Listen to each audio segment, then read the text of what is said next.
here's part of the problem with conscientiousness. There's no theoretical model. There's no neuropsychological model, so we don't know how to integrate conscientiousness into neuroscience in general. There's no psychological model, except that we know you can measure it with self-report.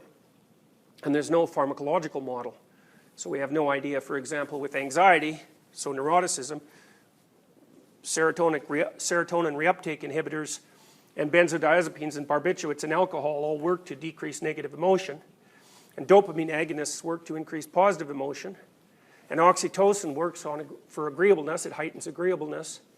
And you can even do pharmacological manipulations to change openness. So, for example, one of the most recent studies done on psilocybin mushrooms, it was the first study done on psychedelics for probably 40 years, showed that one dose of psilocybin mushrooms produced a 1 standard deviation increase in openness 1 year later, which is staggering. It's a huge change, and it seems permanent. So you see, even though the Big Five was developed statistically, that the details are being filled in constantly from a structural and a pharmacological perspective. But conscientiousness is a tough one, and it's also partly because our animal models of conscientiousness are not well developed. You know, you could make a case in some sense that human beings are the only creatures that work, in that we'll forego pleasures in the moment for increased security and opportunity in the future. And so and since conscientiousness seems to be integrally tied up with that, it also seems to indicate that it's like a fairly high order emotional, motivational, cognitive attribute. Here's a problem. The classic neuropsychological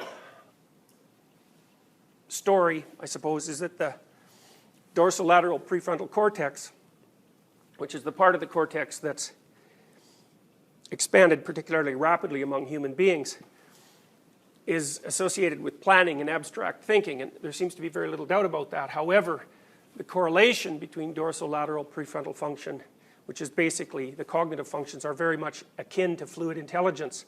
The correlation between dorsolateral prefrontal function and conscientiousness is basically zero.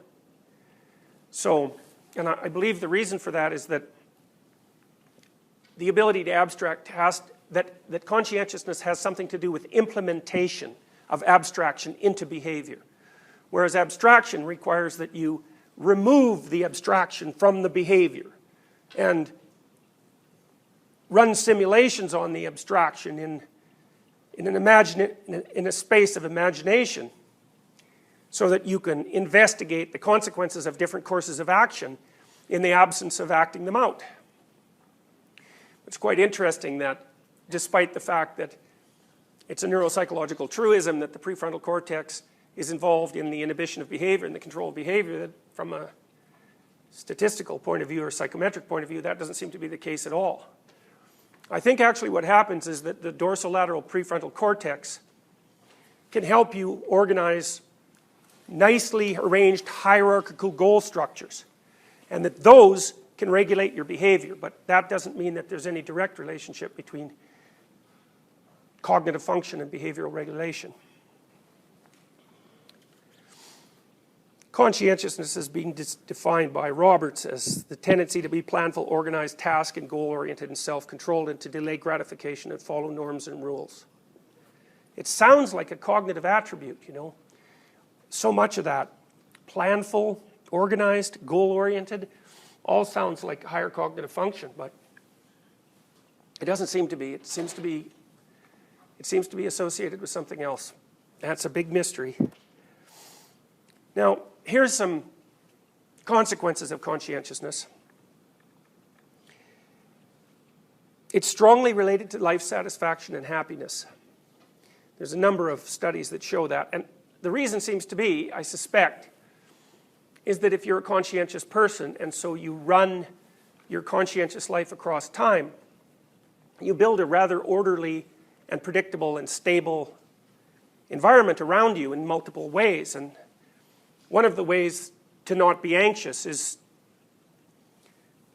to be low in trait neuroticism, but another way to not be anxious is not to have anything to be anxious about.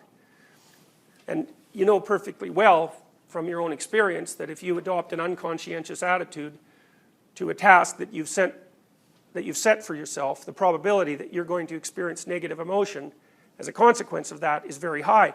It might be as the deadline approaches and you haven't done what you had contracted with yourself to do, or maybe if you're particularly resistant to negative emotion, maybe the negative emotion only kicks in afterwards when, as a consequence of failing to do what you said you were going to do, you fail at the task. But either way, the consequences come rolling in.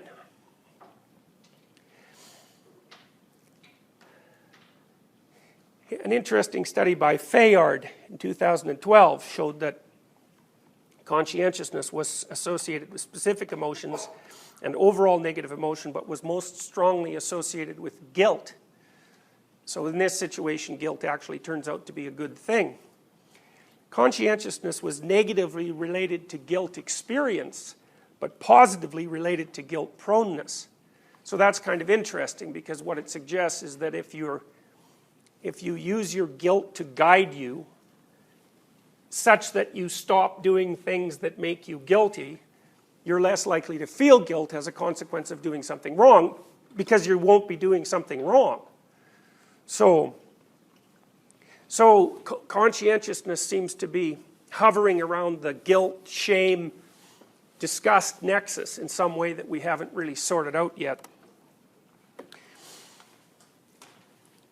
Since dividing conscientiousness up into orderliness and industriousness, we've started to understand somewhat more clearly the temperamental basis of political preference. Conservatives tend to be orderly and low in openness. Now, orderly people, well, they make good roommates unless they're, they've got to the point where they're completely obsessive, because everything trails off into catastrophe. If you push any trait too far, there's a cliff over which you'll fall.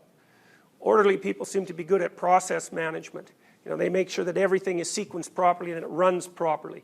And you can understand that in many situations, that's going to be an incredibly useful trait. It's useful in scientific endeavor, because if you're doing data with spreadsheets full of numbers, if you transpose one row, you're done. Right? That's the end of the study. You can't make one mistake in a spreadsheet. It has to be perfect, especially when you can make catastrophic mistakes with computers, right? Because they're very, very good at making major mistakes. So you have to be very orderly to be a scientist. Industriousness seems to be a better predictor of phenomena like grade point average, but orderliness still has its place in assuring that complex procedures are carried out properly.